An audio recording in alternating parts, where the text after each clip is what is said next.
Hello friends, कैसे हैं आप सब दोस्तों। जैसा कि मैंने पहली वीडियो में बताया कि शीतला अष्टमी का व्रत 22 मार्च को शनिवार को रखा जाएगा। ऐसी मान्यता है कि जब तक हम व्रत की कहानी नहीं सुनते तो वो व्रत अधूरा ही रह जाता है। इसलिए आइए सुनते हैं शीतला माता की पौराणिक कथा। जय माता दी। एक बार शीतला माता ने सोचा कि चलो आज देखूं कि धरती पर मेरी पूजा कौन करता है, कौन मुझे मानता है। यही सोचकर शीतला माता धरती पर राजस्थान के डुंगरी गांव में आई और देखा कि इस गांव में मेरा मंदिर ही नहीं है और ना ही मेरी पूजा होती है। माता शीतला गांव की गलियों में घूम रही थी, तभी एक मकान के ऊपर से किसी ने चावल का उबला पानी नीचे फेंका। वह उबलता पानी शीतला माता के ऊपर जा गिरा, जिससे शीतला माता के शरीर में छाले पड़ गई। शीतला माता के पूरे शरीर में जलन होने लगी। शीतला माता गांव में इधर उधर भाग भाग के चिल्लाने लगी, अरे मैं जल गई, मेरा शरीर तप रहा है, जल रहा है, मेरे शरीर पे छाले पड़ रहे हैं, कोई मेरी सहायता करो।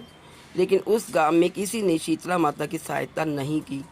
वही अपने घर के बाहर एक कुम्हारन महिला बैठी थी।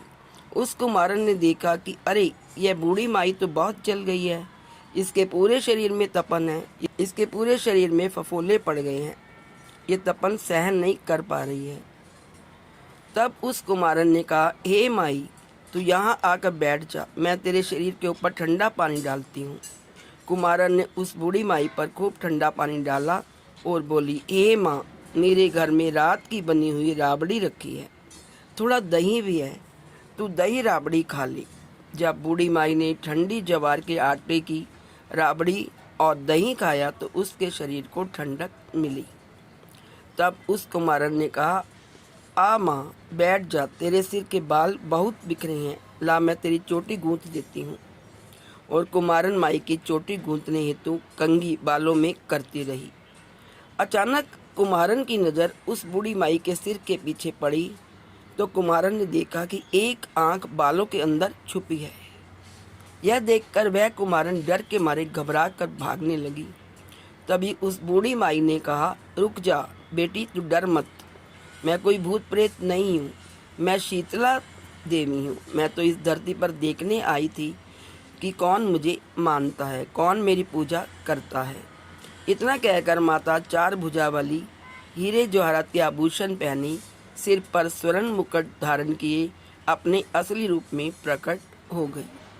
माता के दर्शन कर कुमारन सोचने लगी कि अब मैं गरीब इस माता को कहाँ बिठाऊं। तब माता बोली, हे बेटी, तुम किस सोच में पड़ गई। तब उस कुमारन ने हाथ जोड़कर आंखों में आंसू बहते हुए कहा, हे माँ, मेरे पास तो चारों तरफ दरिद्रता बिखरी हुई है, मैं आपको कहाँ बिठाऊं। मेरे घर में ना तो चौकी है, ना बैठने का आसन। तब शीतला माता प्रसन्न होकर उस कुमारन के घर पर खड़े हुए गधे पर बैठकर एक हाथ में झाड़ू, दूसरे हाथ में डलिया लेकर उस कुमारन के घर की दरिद्रता को झाड़ने लगी और डलिया में भरकर उसे फेंक दिया। और उस कुमारन ने कहा, हे बेटी, मैं तेरी सच्ची भक्ति से बहुत प्रसन्न हूँ, अब तुझे जो भी चाहिए मुझसे वरदान मांग लो। तब कुमारन ने हाथ जोड़कर कहा, हे माता, मेरी इच्छा है अब आप इसी डुंगरी गांव में स्थापित होकर यहीं निवास करें, और जिस प्रकार आपने मेरे घर की दरिद्रता को अपनी झाड़ू से साफ कर दिया, ऐसे ही आपको जो भी भक्त होली के बाद की सप्तमी को भक्ति भाव से पूजा कर अष्टमी के दिन आपको ठंडा जल, दही व बासी ठंडा भोजन चढ़ाए, उसके घर की दरिद्रता को दूर करना एवं आपकी पूजा करने वाली महिला का अखंड सुहाग रखना, उसकी गोद हमेशा हरी भरी रखना।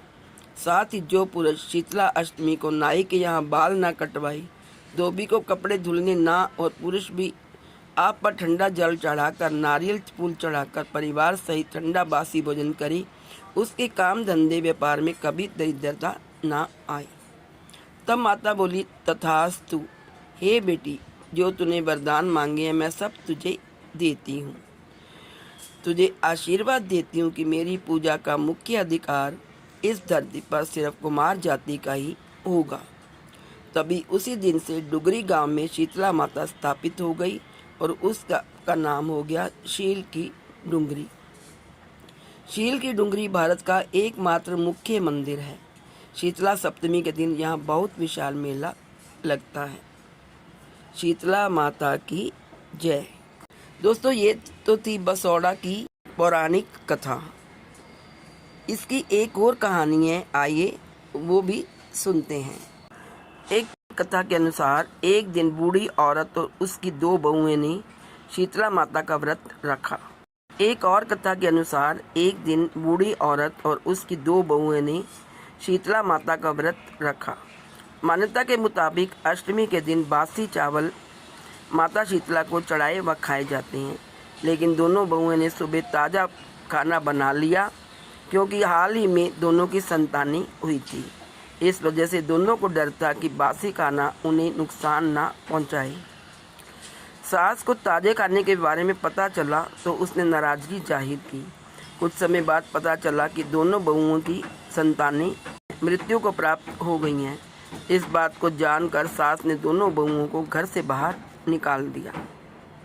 शवों को लेकर दोनों बहुएं घर से निकल गई। बीच रास्ते वो विश्राम के लिए रुकी। वहाँ उन दोनों को 2 बहनें और शीतला मिली। दोनों ही अपने सिर में जुओं से परेशान थी। उन बहुओं को दोनों बहनों को ऐसे देख दया आई और वो दोनों उसके सिर को साफ करने लगी। कुछ देर बाद दोनों बहनों को आराम मिला। शीतला और औरी ने बहुओं को आशीर्वाद देते हुए कहा कि तुम्हारी गोद हरी हो जाए। ये बात सुन दोनों बुरी तरह रोने लगी और उन्होंने महिला को अपने बच्चों के शव दिखाए। यह सब देख शीतला ने दोनों से कहा उन्हें उनके कर्मों का फल मिला है। ये बात सुन वह समझ गई कि शीतला अष्टमी के दिन ताज़ा खाना खाने के कारण ऐसा हुआ है। ये सब जान दोनों ने माता शीतला से माफ़ी मांगी और आगे से ऐसा ना करने को कहा। इसके बाद माता ने दोनों बच्चों को फिर से जीवित कर दिया। इस दिन के बाद से पूरे गांव में शीतला माता का व्रत धूमधाम से मनाया जाने लगा। तो दोस्तों, ये थी शीतला अष्टमी की पवित्र कथा। इस कथा के माध्यम से हमें यह संदेश मिलता है कि शीतला माता की सच्ची भक्ति और सेवा से जीवन में सुख, समृद्धि और स्वास्थ्य की प्राप्ति होती है। आप सबको मेरी तरफ से शीतला अष्टमी व्रत की हार्दिक शुभकामनाएं। शीतला माता आपके घर पर सुख समृद्धि लाए तथा आपके परिवार वालों को रोग मुक्त का आशीर्वाद प्रदान करे। बोलो शीतला माता की जय। Please like, share and subscribe. Thank you so much.